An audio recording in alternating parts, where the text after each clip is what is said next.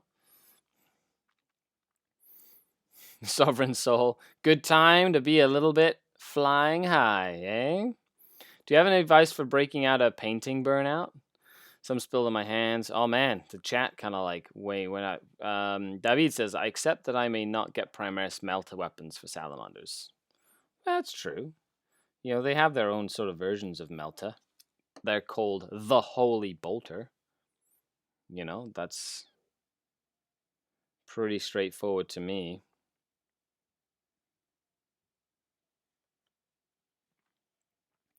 Eduardo says, some spilled on my hands and applied accelerator on the model as well as my hands. It hurt. Oh, yeah, interesting.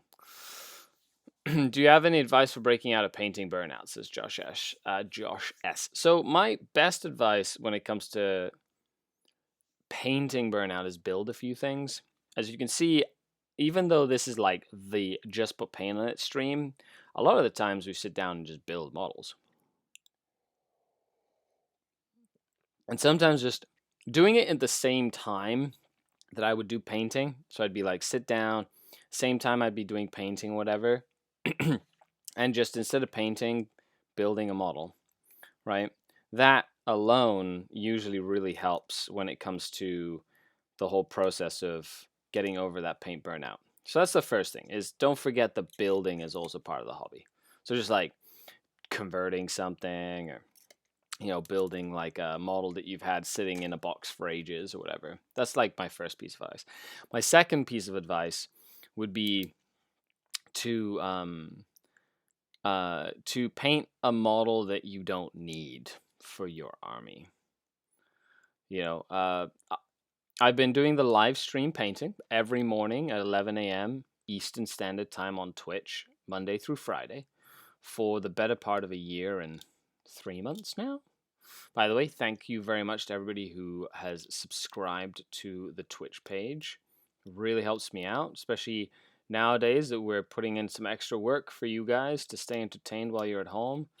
The support on Patreon and on Twitch and all your shares, likes, and subscribes and all that stuff really goes a long way. Thank you very much. I appreciate that a lot. Okay, with that out of the way, I found that in order for me to stay motivated, I quickly had to get used to painting stuff that I didn't need for my army. Not only to stay motivated with painting, but also to paint, to have more things to paint. Because there's only so much that I can put into my army that I want to buy, right? Like most of my Dark Eldar stuff, I have like painted and ready to rock and roll at a tournament. So I don't really need to add stuff to it, right? And and so it's just very it's very important to like pick something out that you just sitting there. Like one of the things I painted an Inquisitor. I painted a Revenant Titan, right? Like an Eldar Titan. I painted Vect, the old Vect model, in his Dace of Destruction, sorry. And that was not because I needed him. You can't even use him in a game, right? I was just painting him for fun, so. But I hope that helps, Josh S. The biggest thing is come hang out with us every day. When we hang out on Twitch, and even if you don't paint, just kind of hang around and chat with people who get some hobby done. And just ask questions. Flappy Flyboys for the win! Sure. Yeah, especially with the new AdMech. I hope that's what you mean. Because if not, that would just be a very weird thing. Chemx. Thank you very much for the follows, Marian Silber and Jonathan Ferris Guerrero. Thank you for the follows on Twitch. Will Alfarius be on next? Yes. If you're on Twitch, we will go and raid his channel when he starts streaming at around 1:45. I should be streaming. At least I think that's the plan. We'll go raid his channel. He'll be doing some a lot more painting, like actual technique painting. So he'll teach you about blending and highlighting and all that good stuff. Alfarius242 on Twitch. Make sure you check him out. Any suggestion? Okay, so we've got some questions. Let's kind of go through this. Heiko says, I once worked in the room for 3 hours with plastic with my girlfriend coming out. I wasn't totally flying yet. That's true. Nicholas Lawrence says, any suggestions on a list to play the Incarn in? So when you're playing the Incarn, very fun model to play, very technical to play. It's hard to play that model properly because it requires a lot of forethought.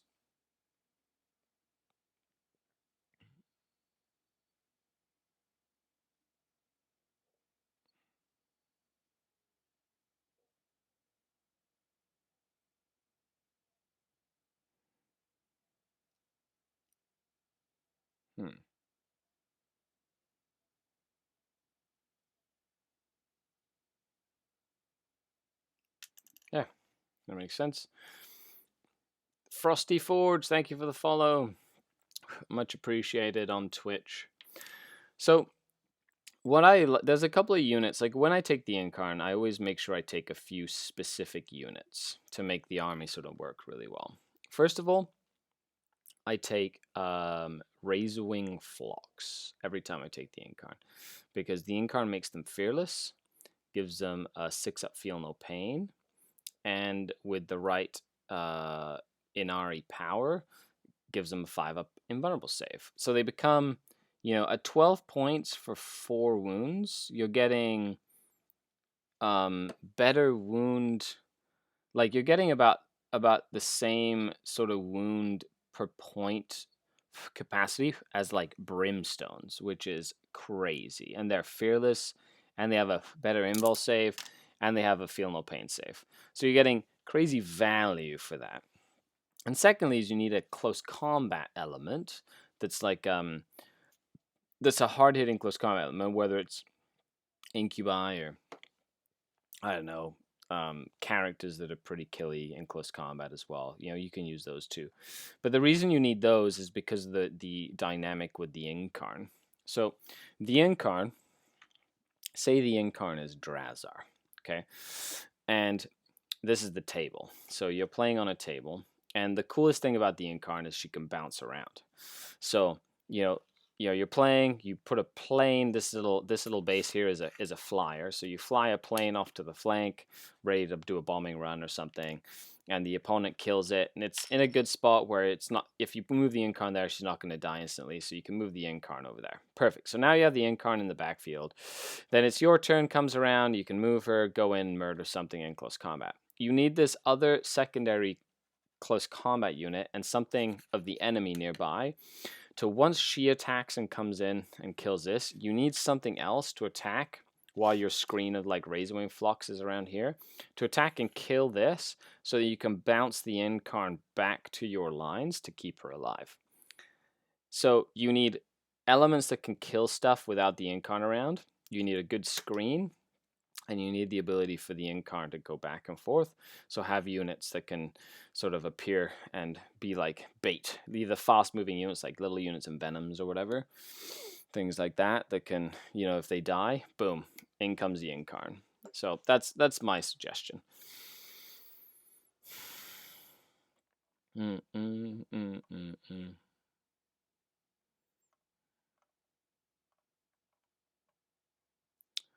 Gabriel Messier says, "Oh, new Drazar. Still love the old model though. I've been using the old model forever, and he's still pretty sexy." Eduardo Paredes, David, are you Spanish? Suspect, because I know from WhatsApp group maybe.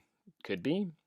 Sovereign Soul, my advice would be to scroll through a Pinterest roll of 40k projects after playing some video games. Yep, that also works. A lot of the things I do is sometimes I don't even, sometimes I don't even focus on anything really. Can you tell that I'm in the class right now because I'm going to be doing my next Incubi? Yeah, but looking at some inspiration, like going on Reddit or whatever and seeing some really cool, inspiring models and stuff, that also helps as well. Raiding the Carcharodons at Alfarius, that's right. The Incarn is one of my favorite guys in 40k, says Sharon. Great model, amazing versatility. Yes, one of the most technical pieces to play with, and one of the hardest pieces to play with. But one of the coolest as well. You mean like Drazar? Cackles. Correct. Eglin says, is there a good alternate model for the Razorwing Flock that you know of? $12 per base makes for an expensive unit. Hello, Jalmarnji. Elgin, I use, so make a note of this. It's called the Murder of Crows, or Murder of Crows from Zombicide. And it gives you like 16 like bird sets, and those are the ones I use. And you can just get some bases, put them on bases, boom. Instant Razorwing Flocks, and they look great.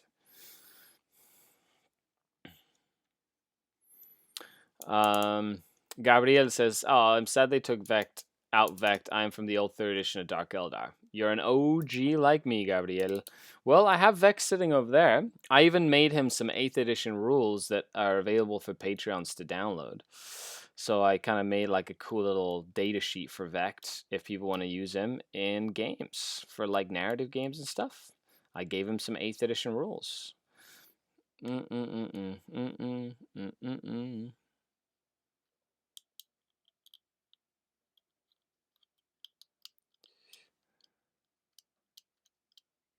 Boom, boom. Skari, says Eduardo Paredes. I recall you said you bought really cheap Razorwing Flux from a brand different. I hope you were listening. I'm pretty sure I just said which one it was. It's Murder of Crows by Zombicide. Found those models. Cheers for that. No problem, Eglin. And it's literally like $20 for a box or something, or $30 for a box, and you get like 16 of them. So you can make like, and then you can, there's like 5 birds to a base, so you can like cut the birds and then have like 4 birds to a base, and then glue all the birds that you cut if you really wanted to. Completely up to you. There's also the Age of Sigmar spell that's like the crows.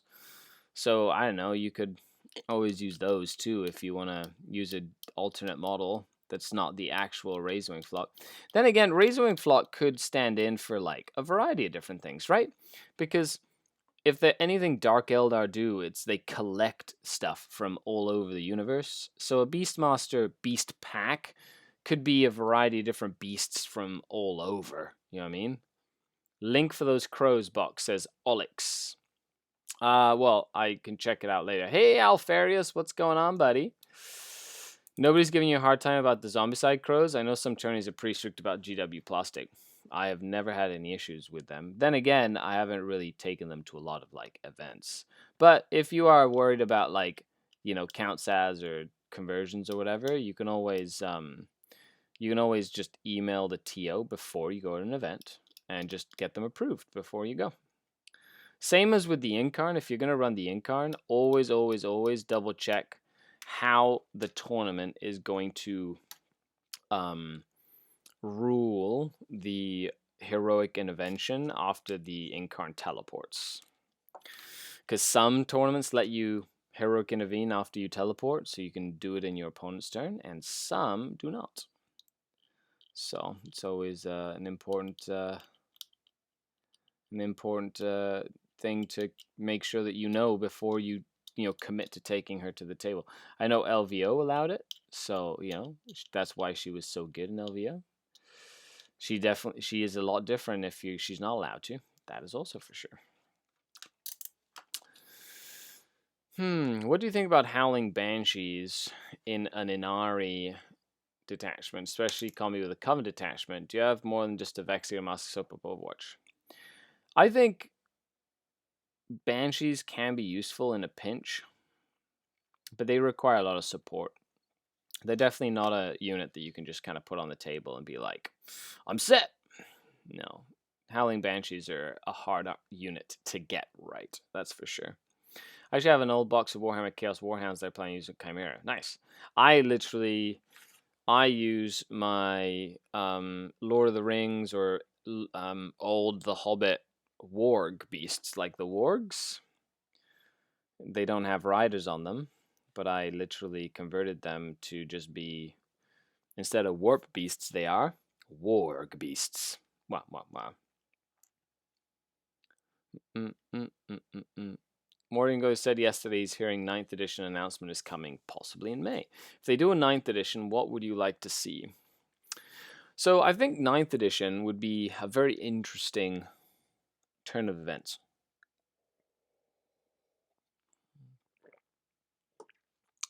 Oh man, they're so delicious. This coffee is incredible.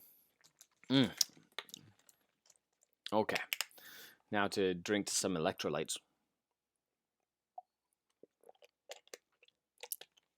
Alexi says, going to play 500 points fun game. Would you include Lilith or Drazar as an HQ? If I go Drazar, I need to remove 2 splinter cannons. Drazar is a beast. I love Drazar, and I would always recommend Drazar. For 100 points and attack twice and stuff, like what you get for 100 points is incredible. So I would recommend Drazar in a heartbeat.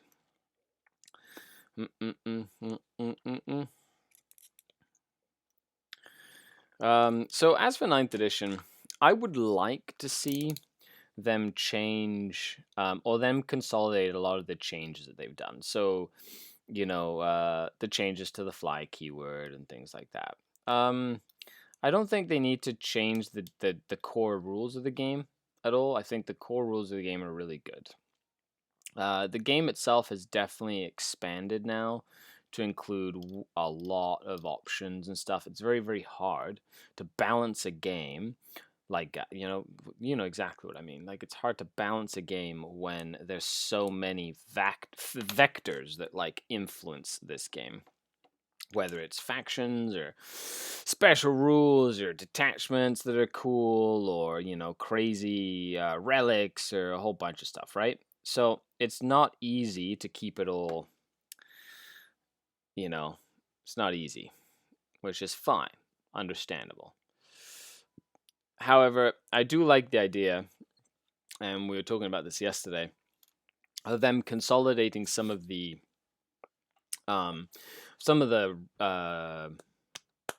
stratagems and whatnot, kind of making them part of like the main rulebook. So having like a lot more stratagems that a lot of other factions were starting to see.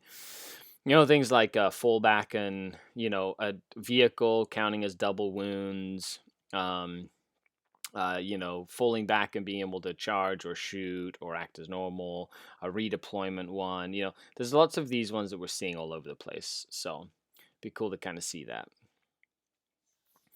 Sharonan says, Skari, you just made my day. I love that I'm not the only one using Lord of the Rings stuff in 40k. Smash captains use Royal Guard shields as their storm shields. That's amazing. I love, by the way, the Eomer or whatever, like that, like kit that they released for Lord of the Rings in plastic looks freaking amazing. If anything, I would literally just buy those models to paint them and have them on display because they just look so sexy. Imaginary Number says, I think Games Workshop actually did a very good job with balancing so far, and 8th edition is a good basis for maintainable game system. I 100% agree. I think they've done, considering how much stuff they've put into this game, it's crazy how, barring the odd like crazy thing like, Iron Hands when they got released or whatever. They Games Workshop has done more in the last 2 years or 3 years than they have in 15 years. It's crazy how much stuff they've done for us as hobbyists and people who love the game. And people who buy like pirated models and stuff like that, like recast or, take actual copyright and then 3D, like I saw a 3D print of like Gazgul the other day, like an actual Gazgul model. No changes, nothing. Just a straight up 3D print of Gazgul. And I was like, first of all, that looks terrible. Secondly, at least like if you're gonna do a 3D print, to be like Kyle. Kyle from, Gear Guts Mech Shop, who, works through the Magnet Baron, and he literally has his own orc designs, and they're all unique intellectual property from him that he's created that you can, if you want, use in your games of 40k. That is totally different than literally taking someone's IP and like just copying it. I don't know about you, but I like supporting the game that I play so that GW can hire designers and, keep on releasing books and all this stuff. So that's just my that's my personal opinion about that.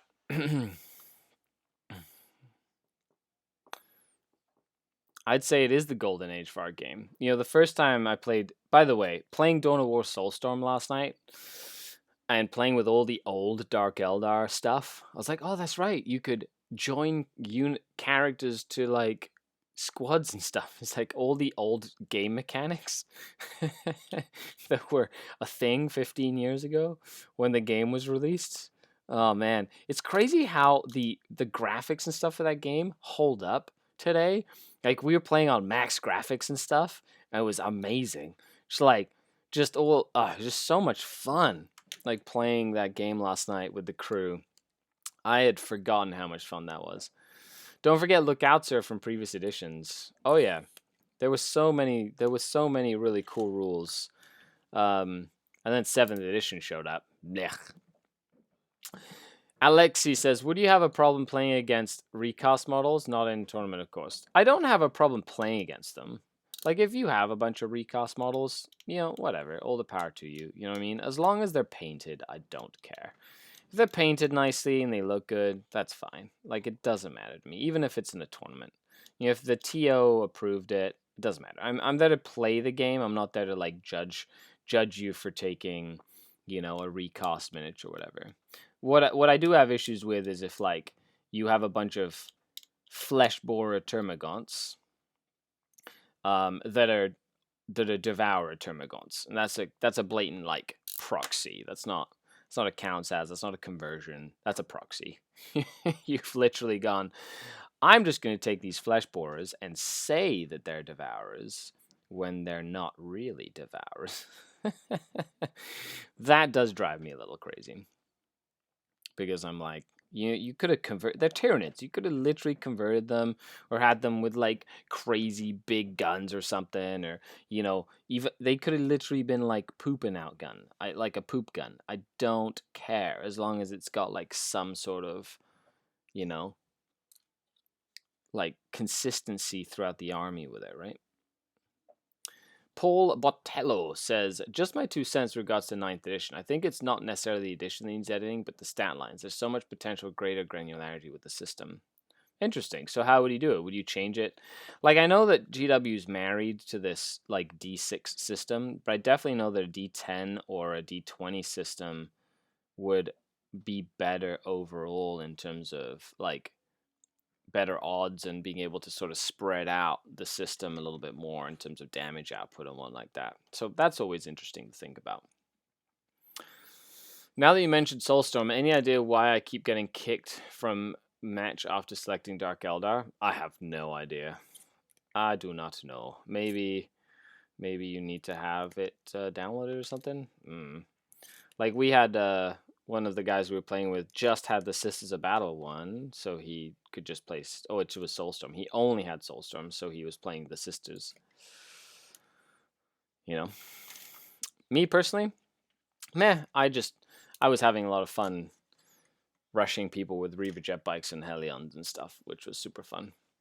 You should try it Ultimate Apocalypse mod for Dawn of War. It's kind of nuts and has lots of content. I remember when that was developed like 15 years ago. I remember when all those mods started coming out. We used to play the mod that like the zoom out mod, which made it that the camera could like zoom out more. I think that was the most popular one we played with. We still have line of sight. It's just more limited. Oh, Lookout Sir. Yeah. Ow. Yeah, that's true. No. I keep getting banned by the players for being Dark Eldar. Oh, okay. Really? Well, I don't know. I guess Dark Eldar are just really powerful early game, and a lot of players just don't want to get rushed, and they just want to, they want to build up their bases and get all the cool models, and then just like have like a giant battle in the middle. Where Dark Eldar excel in like that early game where you're like putting pressure on your opponent, rushing them. Mandrakes are one of the best like scout units in the game, right? So, which is great because I love mandrakes. But these are like the old school mandrakes, have like bowl gags on and stuff. For me, the biggest issue, says Aleski, is painting against unpainted army. Playing against unpainted armies. I don't care if few models are not painted, but yeah, I spend so much time on my models to make them look good.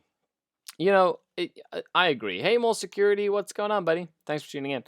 As for painted and non-painted models, like if somebody, you know, for example, there's a couple of guys here in like our local community that have had like the same armies for 10 years since I've like shown up, and they've maybe painted one or two models, right? And I don't really like playing against unpainted models. So, you know, after playing them a few times with like a bunch of unpainted models, I kind of became a paint snob and was like, you know, just not going to play against you if you don't have painted models. Because it's not like you're working on it, you know what I mean, over time, where like every once in a while you have like a new painted army or whatever. So I've surrounded myself and I play with people like John the Cron, for example, or Matt, who is constantly working on new stuff, right? And they have like, or Rob, for example, or any of the other guys that I bring on, who they might have some painted, unpainted stuff sometimes, but you know that that stuff is getting worked on. Like that is going to get worked on. It's going to get finished, and it's going to become a part of the army. And so you better get used to it. We could be rolling out a lot of knuckle bowls if I went to D20s. That would be fun to see, but probably get frustrating fast. Yeah, that is true. See, I could definitely see how D20s could be frustrating. To be honest, I like a D6 system. It's very simple. You know, being a gamer dad as well, you know, and being able to just teach my kid, hey, just roll this D6. And he's understanding a lot of the game concepts, especially in Age of Sigmar, which is even like simpler than 40k.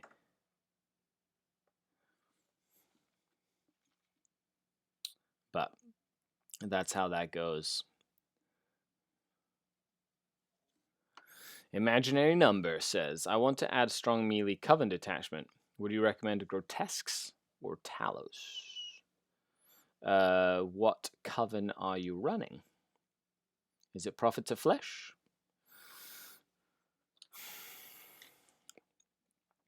Valerie Morrison, I only have 5 racks. Do I build them bare bones or add weapon upgrades? If you only have 5 racks, I would just go bare bones. If you have 10 racks, I'd run an Ossifactor on one of them. Especially if you're Prophets of Flesh. Yeah.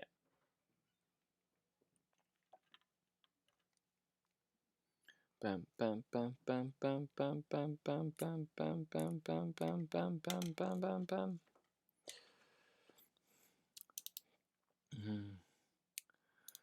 If anyone puts an unpainted army on the table after all the social distancing, hobby shame to them, says Disflux.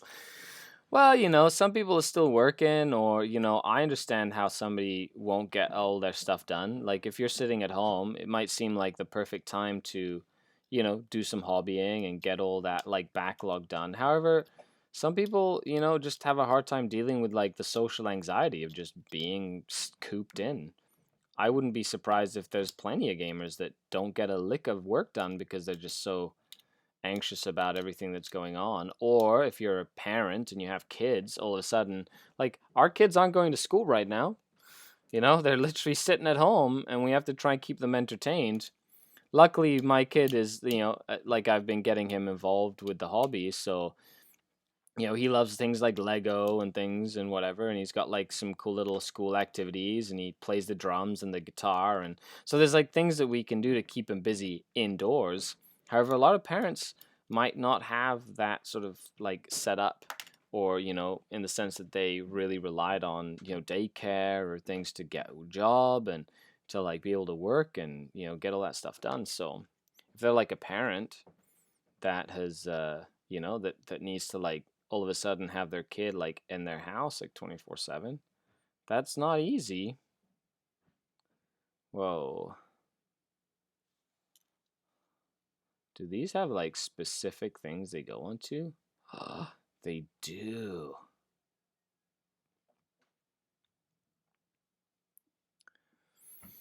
Thanks, Skari. says Paul. No problem, Paul. Thanks for asking a question. Every parent is learning the value of teachers in school. Well, 100%. Like, school and teachers are not just to teach your kids, they're to keep your kids, I want to say, out of trouble, but you know, I was just saying. What if your boy at one point says, I want to play those craft worlders, those pesky good pointies? He wants to play Chaos, so I'm good with that. Like, he plays his elves, like he has elves, which, by the way, make sure you stay tuned to the YouTube channel. We will be releasing our next father-son battle reports soon. So he's really excited because he got to play with his fun toys again. And he wants you all to comment, like, share, and subscribe because that's his dream, is to be like a YouTuber. Like his papa. But no, he wants to play like Archeon or Archeon, the like Chaos dude. Like, that's the model that he looks at and goes, I want that model. And I'm like, oh my goodness. He's like, 3-headed dragon. I'm like, oh my goodness. That is going to be nuts. In regards to ninth, it does seem silly that a tank can't drive forward and fall back or fall forward over infantry, and that Gollum is not targetable even though he stands so tall. Yeah, you know, there's a couple of things that don't make sense, but then again, we are playing with, like, aliens and little toy soldiers that make gun noises and stuff. So I'm pretty sure not everything is supposed to make sense in terms of the abstract nature. However, I do hope that they bring back some semblance of, like, tank shock and whatnot back, which would be the like being able to either move through infantry or fall back through infantry as a tank or something like that, which I think would be super important. Because I remember that, like, back in the day, that was like, you know, you couldn't tie tanks down. They died a lot faster, but you couldn't tie them down. That's a sprue. Cool. On to the next one. Wow, we've actually been doing this for about an hour. We've done 2 of these guys. Got the Klavex. I'll leave the Klavex to the end because that's the fun one.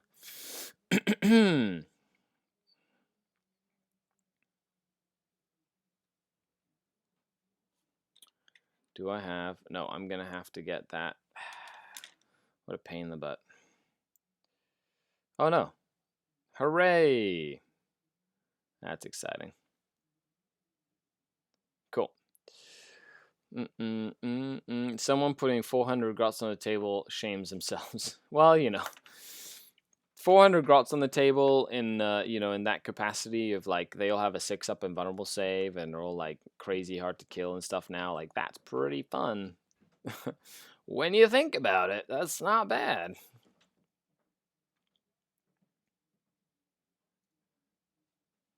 I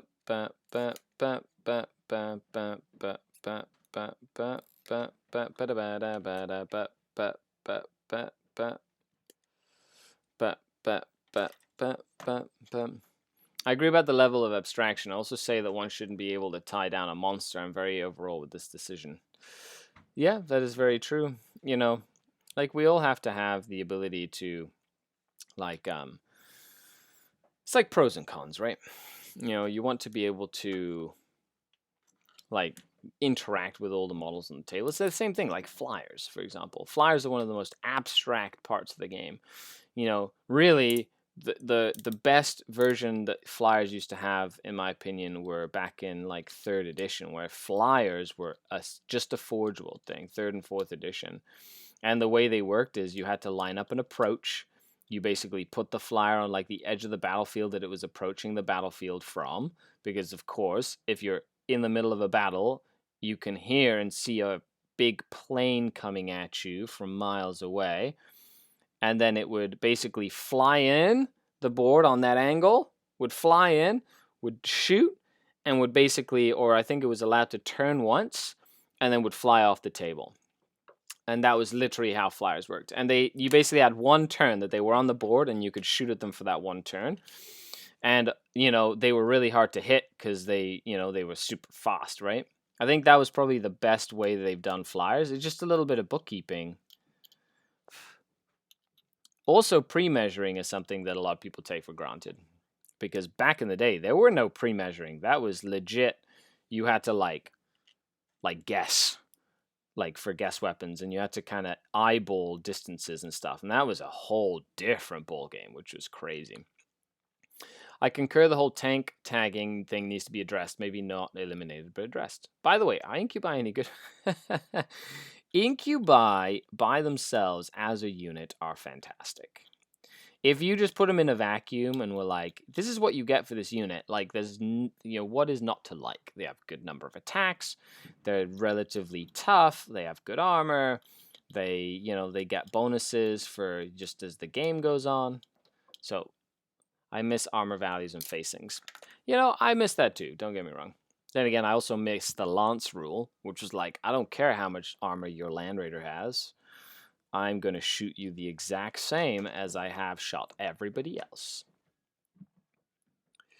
Then again, I couldn't do that to a monolith.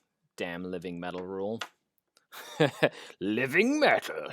Bam bam. Who remembers all the old Necron rules? This guy. This guy over here. Unless they skip the moon phase, no way they're eating the clock. You'd be surprised how fast some of these pro orc players are. Oh yeah, these orc players, 200 models, course run of the even if you clock them, they're gonna get through their time no problemo whatsoever. Ooh, ooh.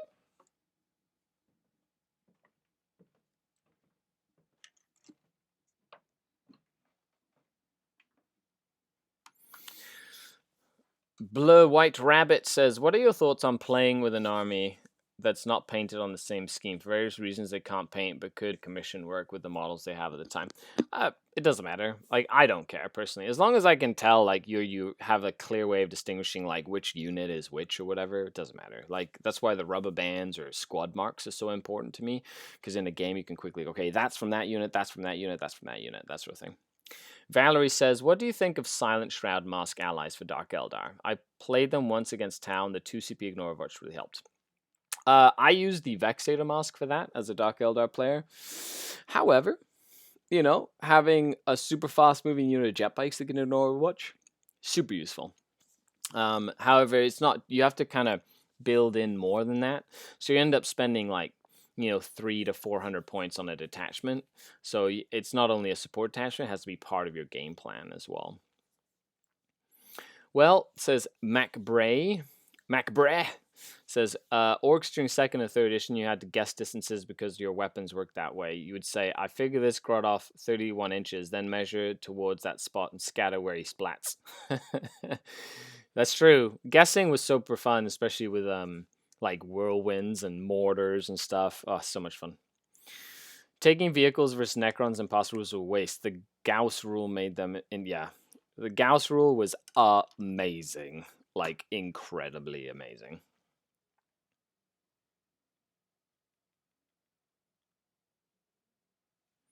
I loved the Gauss rules. They really, really, really, really made it. Oh man, I'm gonna have to get myself a second unit of these plastic models. They look so sexy.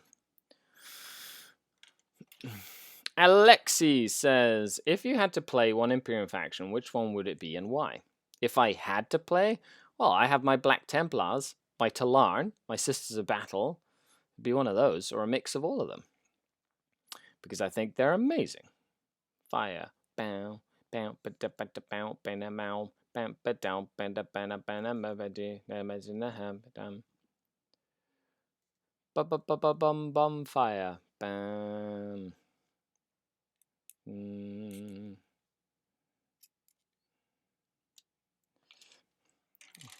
But it'd be one of those. Remember Scarab Swarms, the ability to strip armor off vehicles? No, yeah. Or if you did it properly, the vehicle would go to armor 0, and all of a sudden the vehicle would just die because it had 0 armor, and that would just instantly kill the vehicle. Oh man, yeah, I remember those days. I think the worst days for Necrons though were that the Mind Shackle Scarab days. If you don't know what Mind Shackle Scarabs are, look it up. That stuff was broken. That or psych out grenades or whatever that the Inquisitors used to have, that stuff was nuts as well. Let's just say that if we've been playing the game for a very long time, some of the stuff that GW does nowadays pales in comparison to some of the stuff that we had to deal with back in the day that was bonkers nuts crazy. Ajakar says, are Incubi actually used now in Drukhari armies? If not, can you give me an example?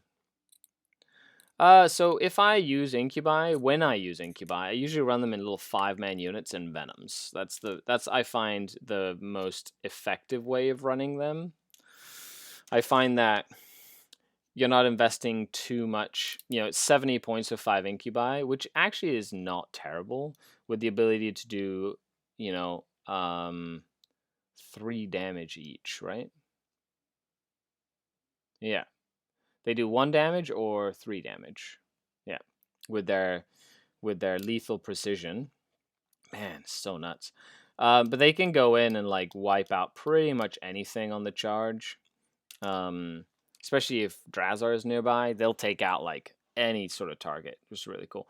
I like making them Inari, because then they get access to a stratagem to reroll wound rolls against a target, and then it makes them really dangerous with their lethal precision. And usually, if I run them, they have to be Inari. I still run Drazar in a Drukhari detachment, just to keep the +1 to wound, because that affects Inari, not Drukhari. It just affects it affects Incubi, not Drukhari. So so they still get that bonus as well while Drazar is around, which is a cool way of kind of gaming that little mechanic. And then you basically pick something and run into it and kill it. Now, the trick is keeping them alive once they've killed their target. So you have to have like a secondary target nearby that you can run into and deal with. And a lot of the times you need like a witch cult unit or a succubus with a shard net, and that'll keep that other unit in place so that you don't get shot to pieces next turn, essentially. And then you can kill them in that turn and then move on to the next target. But that's how you have to use Incubi if you're going to use them. You have to keep them alive. You have to bounce them from target to target, or use line of sight, that sort of thing. But if they're out in the open, they just die. They melt. They're T3 and a 3+ save with no invul save. They're dead. Like, if they're out in the open, dead.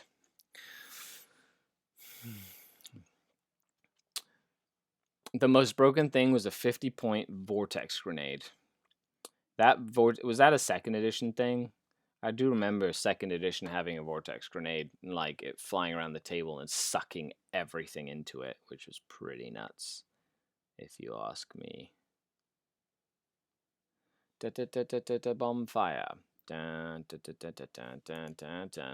Shudders, Mindshackle Scars was stupid scary. Yes, they were. They were nuts, is what they were. They were like redonkulous. You could not charge in with anything to a Necron like character at all without getting Mindshackle Scarabed, and then your unit would just die.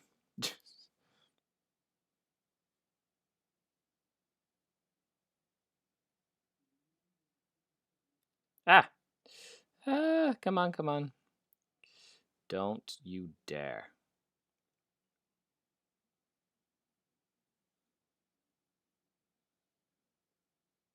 Haha, perfect. Look at him swinging that clave.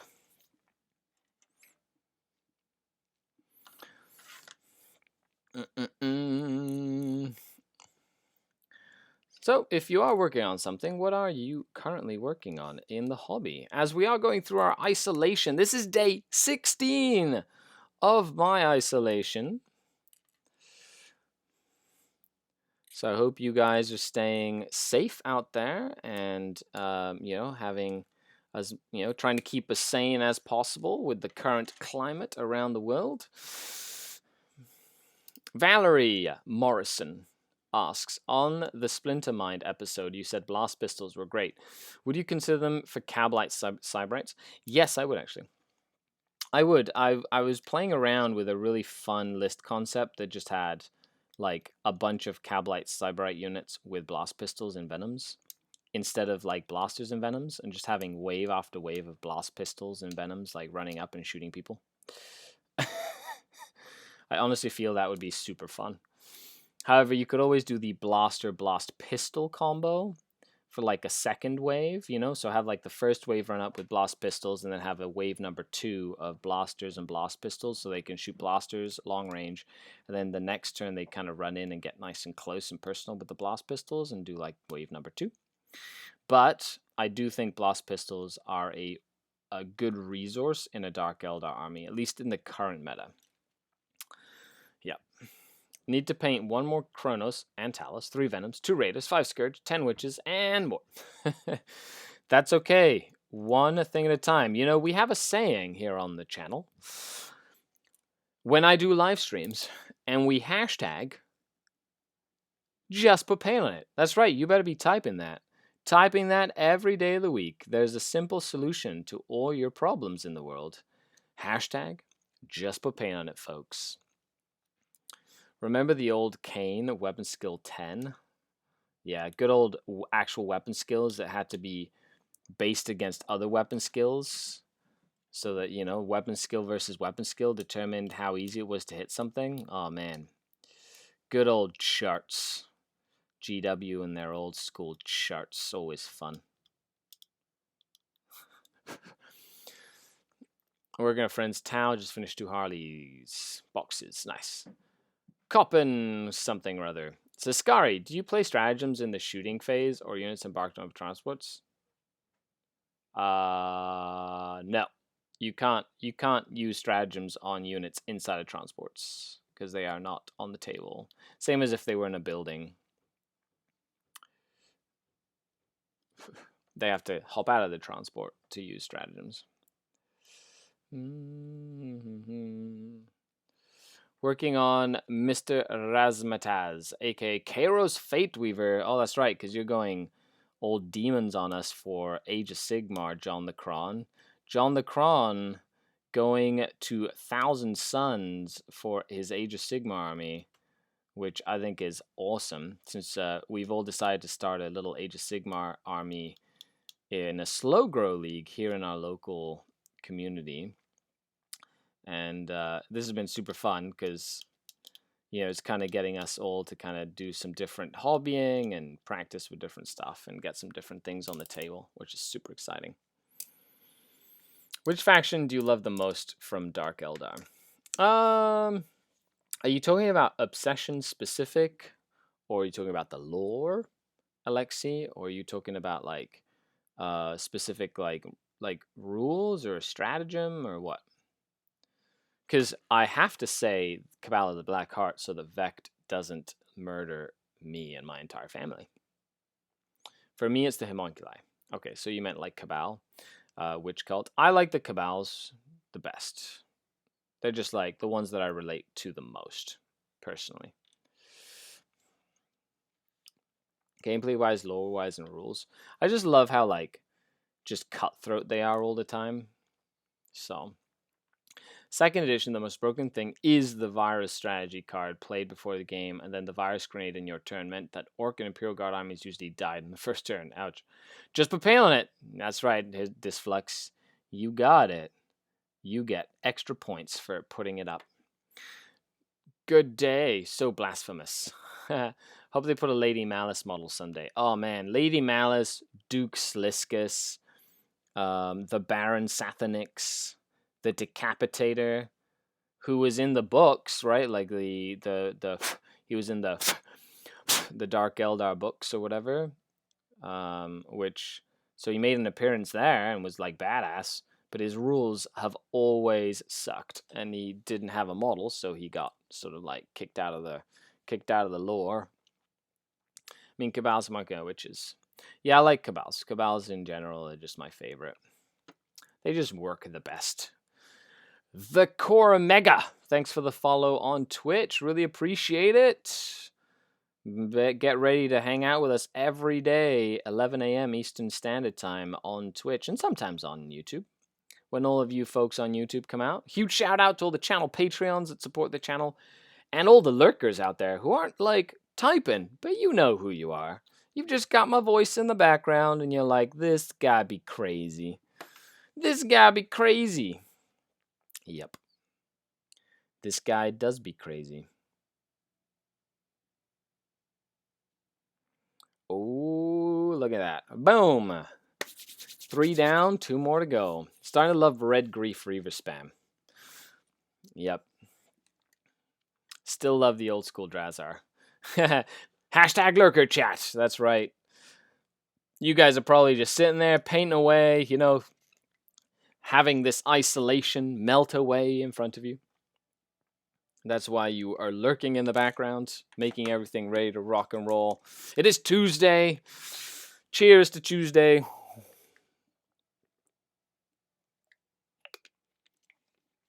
Ah, the Dark Kin. So after this, I have a coaching call. I actually have 3 coaching calls today, or 4.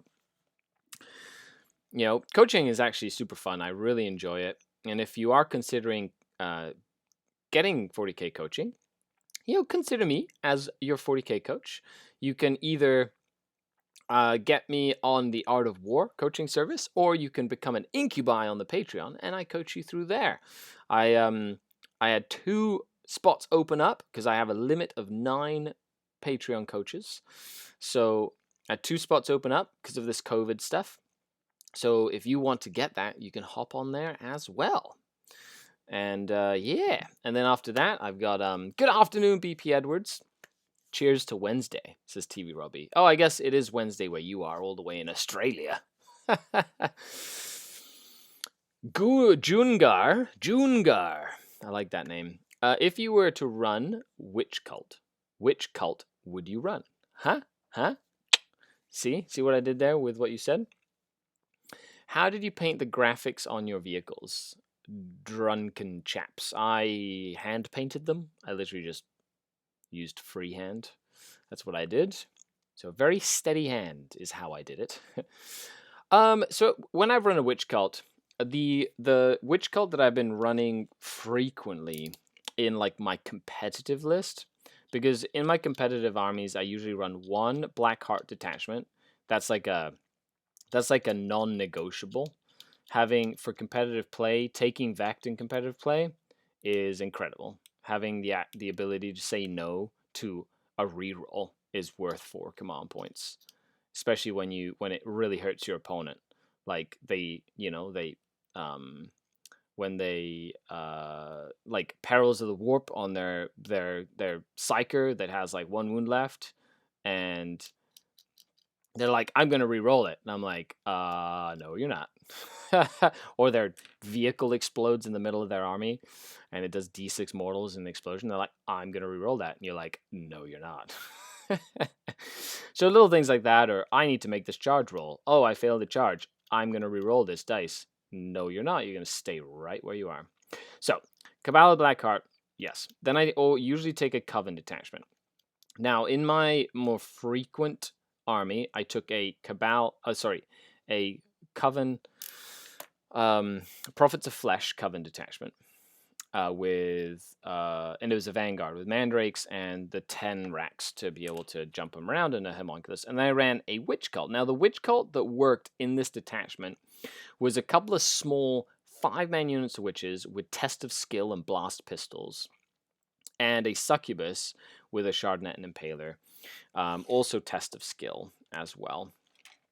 And that was super fun. You know what I mean? Like it was pretty decent, super fun and whatnot. However, it's just, you know, it's just interesting. I found that it was good, and then I experimented a little bit with the 3+ invulnerable save one, because I use my witches mainly to tie things up in close combat, and that's like their main sort of purpose.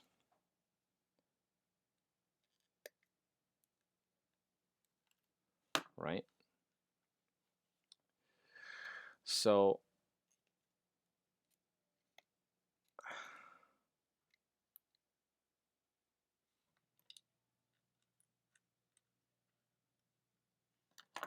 Here, I'm going to put this on here.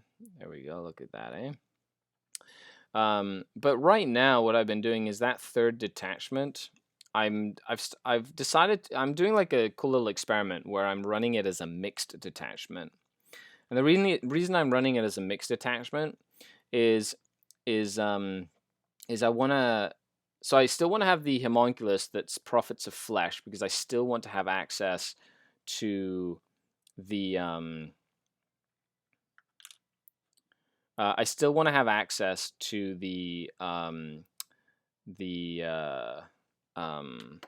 Vexator Mask, and I still want to have access to the extra command points from Diabolical Soothsayer. However, my Homunculus Coven detachment has become a Dark Technomonster detachment, and I've switched all 6 of my Venoms, and I put in 5 Raiders with Disintegrator Cannons. It is a lot more wounds, like Venoms have 6 wounds, Raiders have 10 wounds, so I'm getting extra wounds there, which is good in terms of survivability. They all become toughness 6 because, you know, homunculus vehicles around a homunculus get the +1 toughness, which, you know, makes them durable, right?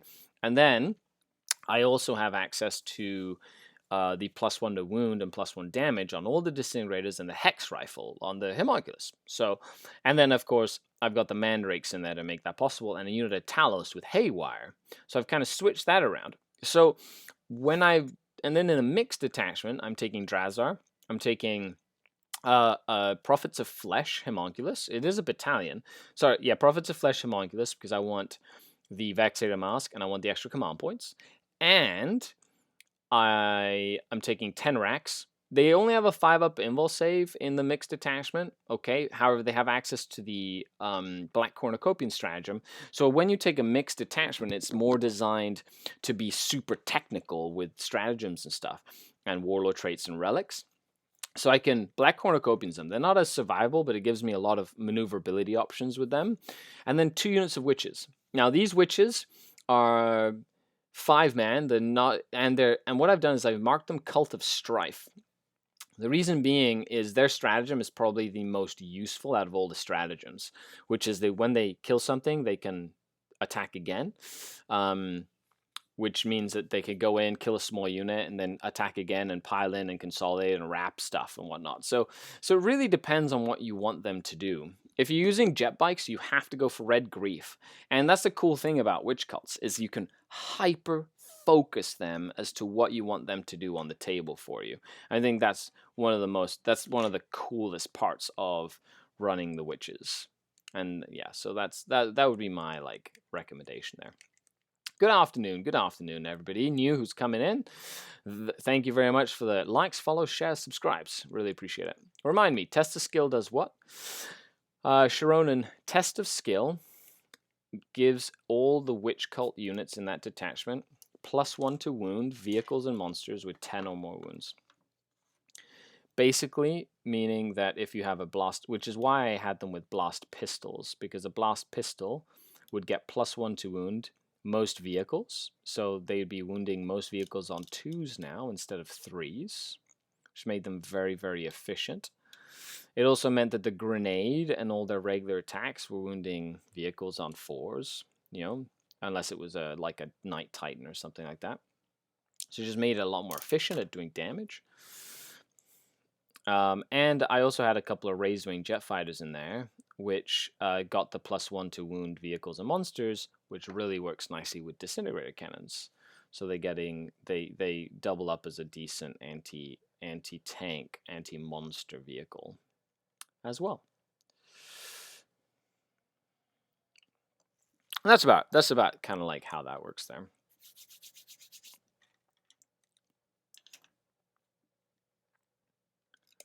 Okay, doke.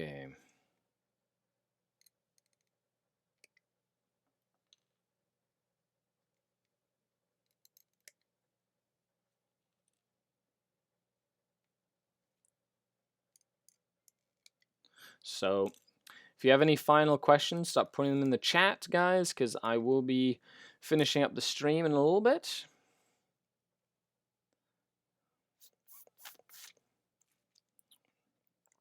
Thanks for the tips, says Jun Garth. New to the Dark Kin, slowly learning how to play them. I will tell you, Dark Eldar are one of the hardest armies to learn how to play. However, they are one of the most rewarding armies to not only play but collect. Because once you get a hang of them, it's like art. Playing with them and, facing your opponents and dancing around them, and it is honestly like art. I love it. It's like painting a canvas. Next sprue done. What do you think about the Cabal of the Obsidian Rose? So, the rules that you get from Cabal of the Obsidian Rose, you get the extra range and stuff. You get some decent stratagems, that you can get basically keep them fearless or whatever. They're just, if you're playing them for fun, all the power to you. I don't you can sit back really far and shoot a bunch of people from really far away. Yeah, it can be super fun if that's your style of gameplay. There's nothing else that really does it that way in the Dark Eldar book. Personally, I find that the other Cabals give you more options, in terms of tactical flexibility. When I'm playing funsies games, I don't run Vect, and I run the Cabal of the Poison Tongue because I love the redeployment stratagem. And redeploying stuff is really fun for me because I'm a very sneaky, to be sneaky all over the table, that sort of thing kind of game. So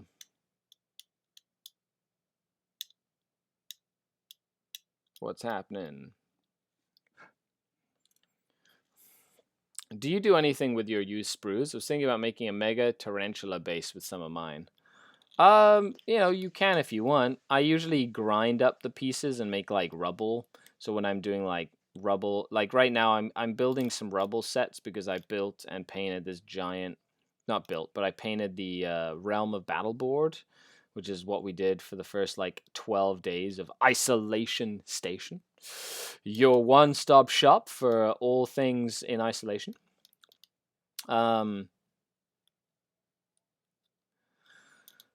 So so I use them for that. I cut them up and use them as I-beams and stuff and kind of create, that sort of stuff. So, yeah. Corlith Zahn, do you actually see yourself running Incubi competitively or just Drazar? Well, I did take my 2 units of Incubi to a tournament recently. The last tournament that I participated in. With the Incarn, and I won that tournament. So, yes. I have seen and I have done it. Wasn't easy, though. Every game was clawing my way uphill the whole time. However, they were really fun because when they hit hard, they hit like a freight train, which was hilariously fun. One of the notes from Sun Tzu: the more mobile army is the army that usually wins. 100%. You want an army of mobility. A war of mobility usually wins. How do you grind them up? Clippers. One little bit at a time. Just. That's literally how I do it. Try and make them as uneven as possible. Ooh. There's probably more efficient ways to do it, but that's how I do it. Next plastic kit for Drukhari besides Vect. Mandrakes. Definitely Mandrakes. I love Mandrakes. I hate that they're fine cast. I want them to be plastic because Mandrakes deserve to be plastic because they are incredible models. Vect would be really cool. I doubt them ever releasing Vect. I think he's kind of relegated now to the I am bigger than life and won't be ever on a battlefield ever again because I am a muse. I'm a living muse and I'm bigger than anything you guys can throw at me. The TTS event on Saturday that you're in, is it going to be on your Twitch stream? I will be hosting it on my Twitch stream. So for anybody who doesn't know, the Iron Halo TV guys set up this tabletop simulator Twitch stream series of knockout game things. So my first game is on Saturday, and I'll be playing it on Tabletop Simulator, but it will be on Saturday at 8 p.m. Eastern Standard Time. So 8 p.m. Eastern Standard Time, tune in to the Iron Halo GT or the Iron Halo TV Twitch stream to watch me play my Dark Eldar in Tabletop Simulator, which I think will be really fun. I actually built it's the first time I'm running my new list, and I'm really excited to see how it does. I believe I'm playing against Sisters of Battle, so we'll see what happens with that. A new grot kit. What? Why would you want more grots? More security.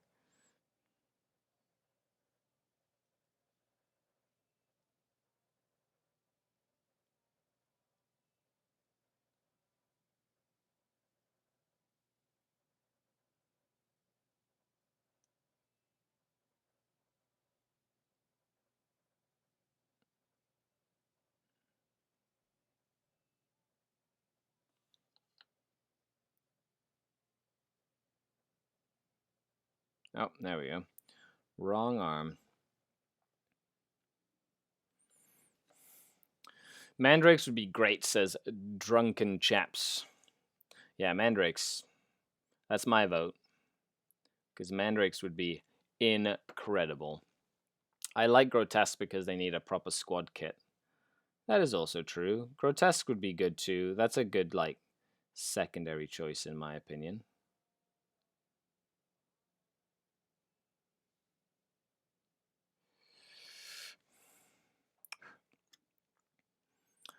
Grotesques, yeah, grotesques would be good. I think grotesques are one of those things that a lot of people have made do with like crazy good conversions and brings out the inner homunculus inside of all of us, you know, when we're forced to sort of find things outside of our comfort zone to make into grotesques. Ah.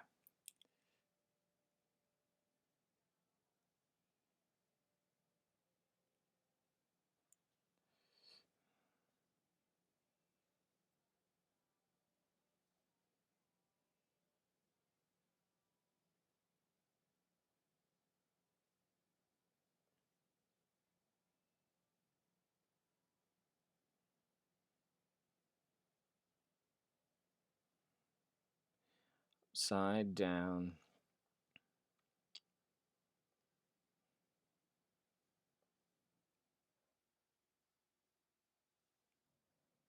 No.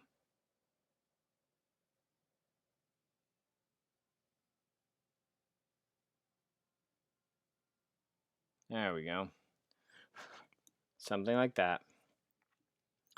Ooh, looking good. Have you seen the sketch for grotesques on WRTel? If yes, are you planning to buy them?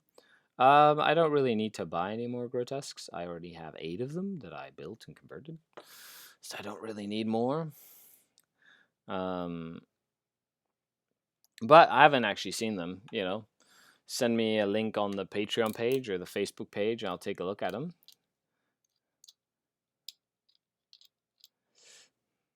So what should I work on after this, folks? I think I've got.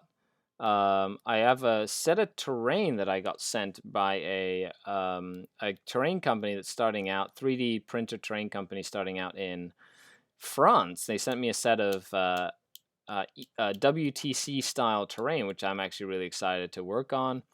They primed it all for me. It's all over there. I did get it even throughout this crazy time. It showed up, which is awesome, which means I get to now work on something. Exciting. GSC bits chuckles. Haha, how grotesque is your grotesque? My grotesques are quite grotesque. Except for big games when you need more, says Kyle. Hello, Kyle. How are you, buddy? Welcome to the chat.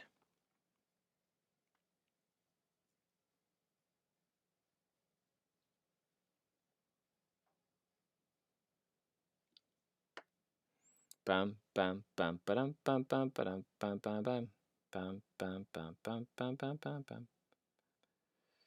Ah, these guys look so cute. They look so sexy. Look, they're all looking the same way, and they all have different poses. Oh yeah, baby. Now for the pièce de résistance. The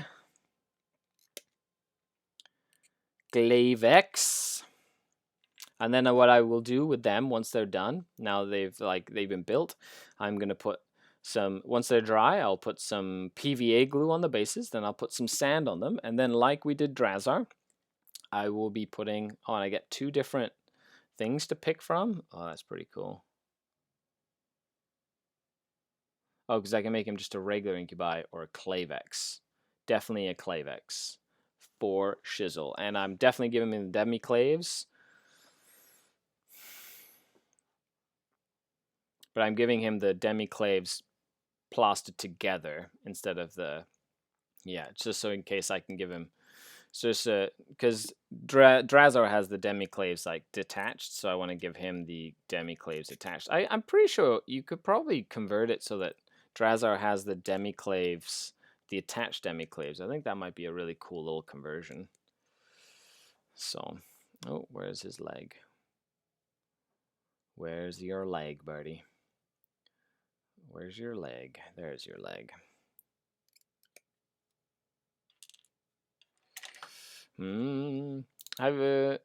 Hey, OK Knights 112. Thank you so much for this subscription on Twitch. I really appreciate it. It helps the channel a lot.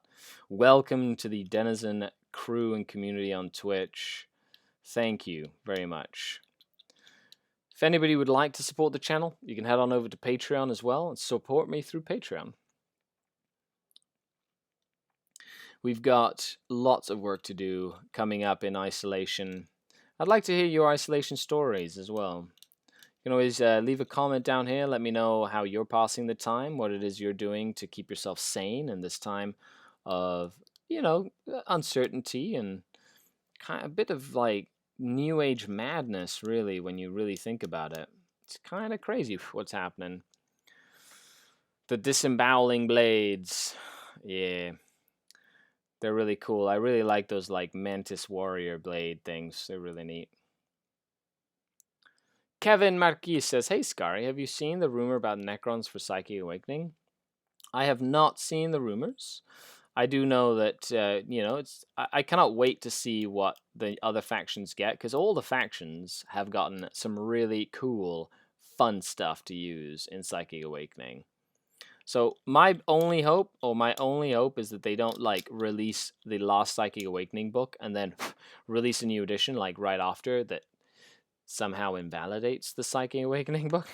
It's always a bummer when you get like new rules and then all of a sudden they're like invalidated and you don't really get a chance to like use them or so hopefully they give them like a good they just keep this whole like living rule set thing going and just sort of adapt it and stuff as it goes. Today is the 28th of March.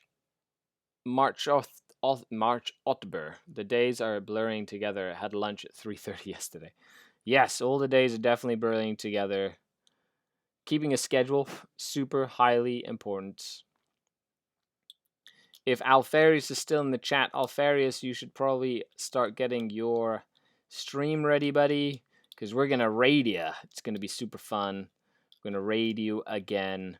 We'll head on over, raid it, and check it out. If you have any final questions, folks, now's the time to put it in the chat.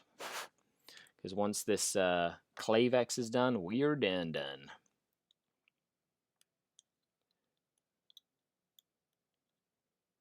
I'm ready to go. Cool, Alfarius. You better go live so that I can go live, get everything set up so I can set you up with a raid, buddy. And make sure if you're on Twitch, stay tuned. If you want to keep on hobbying, you can have another hour or more with Alfarius, who will be going over some fine details of painting. I think he's currently painting some ghastly creatures on Twitch, so make sure you check him out. Huge shout out to the channel sponsors, Testimonies and the Hooded Goblin, that right now is doing discounts for all orders that are all orders right now are discounted. So make sure you check them out if you want to order something, because if you're in isolation, they do deliveries and they send it to you, then you don't have to go anywhere, which is just that much fun. Excited to see Death God and Fabius. Oh, I know. As soon as they said that Fabius Bile, so I was like, cool, Fabius Bile, awesome looking model. Why? Because he's literally like a Drukhari. Like, he spent a lot of time in the Dark City, and that's why he's a little crazy. He's literally a little nuts because the Dark Eldar experimented so much on him. It's like, and cut into him and stuff. Great. If you're not crazy before the Dark Eldar get you. No problem, TV Robbie. Have a great day. Yes, the battle report against my son, father-son bat rep, will be up soon as I get it back from Damien, who is editing the bat rep as we stream, which is awesome. Did I not put glue on there, or did I not put enough glue on there? Go, Clavex, go. I even have your head already, so that's pretty exciting. Dun, dun, dun, dun, dun, dun, dun, dun, dun, bum, bum, bum, bum, bum, bum, bum, bum, bum, bum, bum.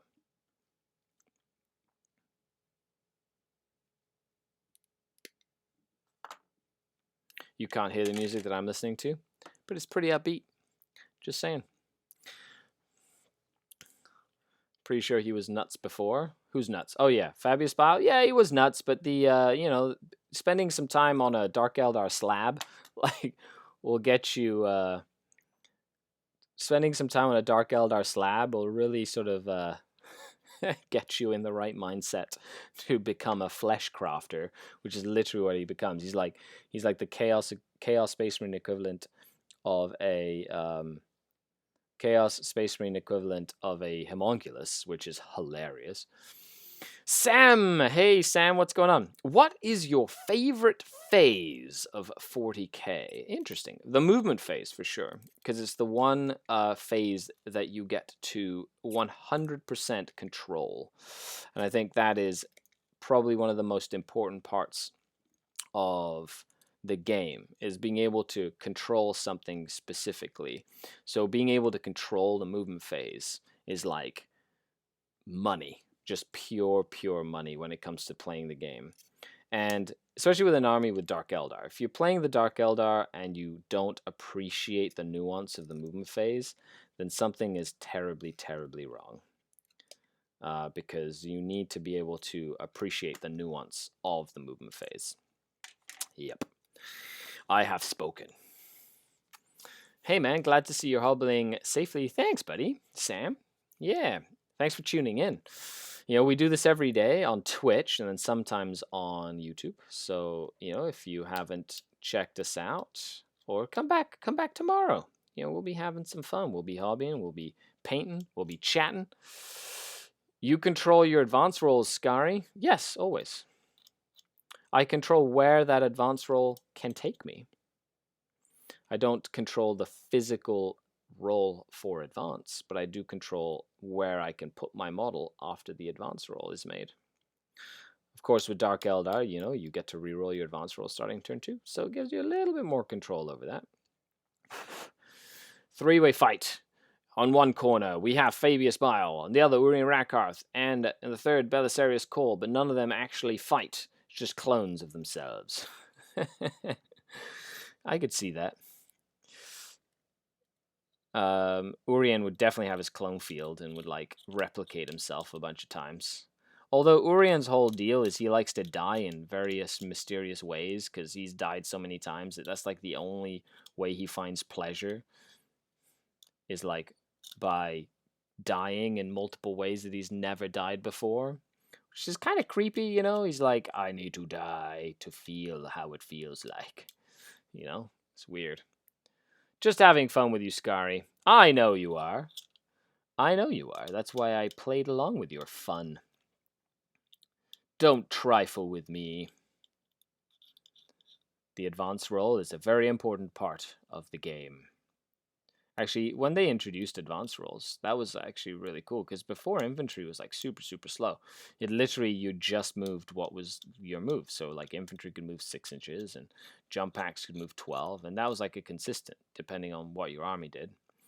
You had a very specific move, and then your charge distances weren't 2d6, they were just 6 inches or 12 inches, right? And you couldn't pre-measure anything, so you could sort of pre-measure stuff by shooting and sort of half trying to figure out where the gun was going to go and stuff like that, which is always interesting. Yo, Skari, says Skater. Would you use Yunari Incubi? If so, how do you get them in safe? It's funny how, like, painting Incubi today has prompted so many questions about Inari. Urian Rackout, the Sean Bean of 40k. Yes, definitely. He just needs to die in every fantasy movie or show he's ever in.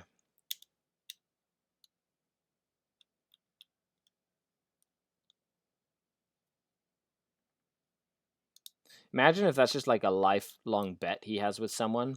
I bet you can I bet you would never just play roles in which you die every time. And he's like, you want to bet? Watch me. It was like 20 years ago. So I would run 5-man squads of Incubi in a Vanguard detachment with the Vizark. And then I would run Drazar in a Drukhari detachment to give them all the cool Incubi buffs. And then I would basically use them as Incubi because they get the reroll to wound stratagem.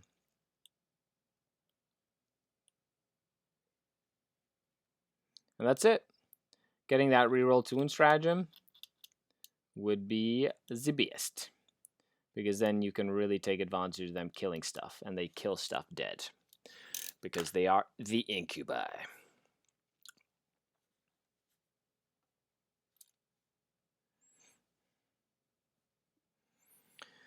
If you would you rather the advanced roll be moved back to the shooting phase? No. I like the advanced roll in the movement phase because it speeds up the game.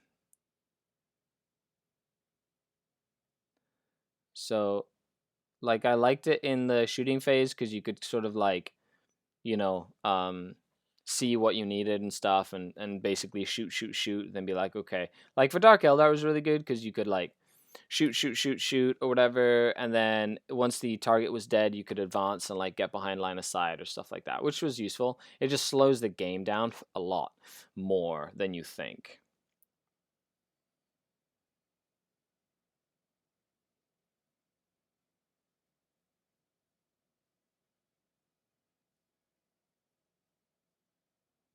Oh, shit.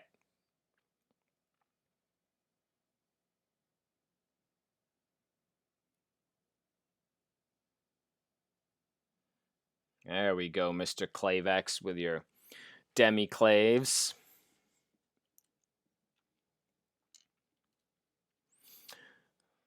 One of my favorite films he's in. He doesn't die. What? Outrage.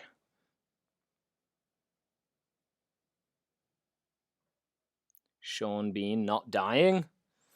Seems like he lost that bet then.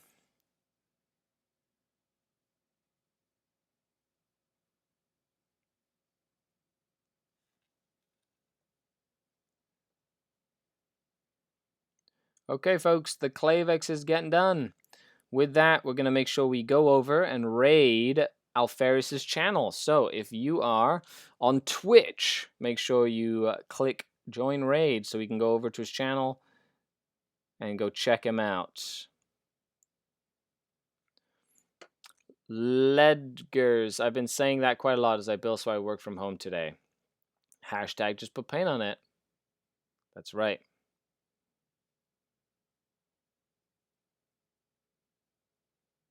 Oh, that Clavex looks so sexy. They did make a beautiful model. I will say that. This whole new set of Drazar and Incubi. Ba-boom, folks. There we go. Check them out in all their glory. Okay, thank you so much for tuning in, everybody. Let's go and do a quick raid on...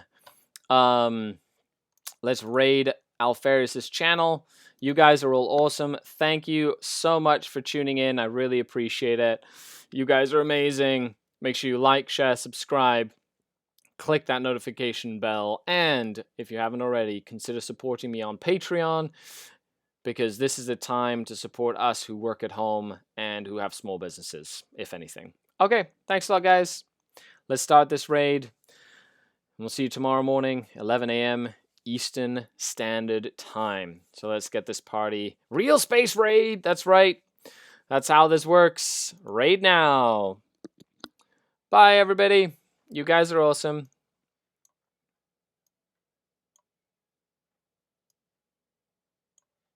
Oh no, what happened?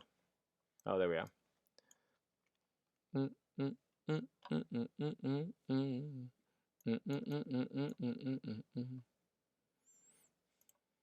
That's it. We're done.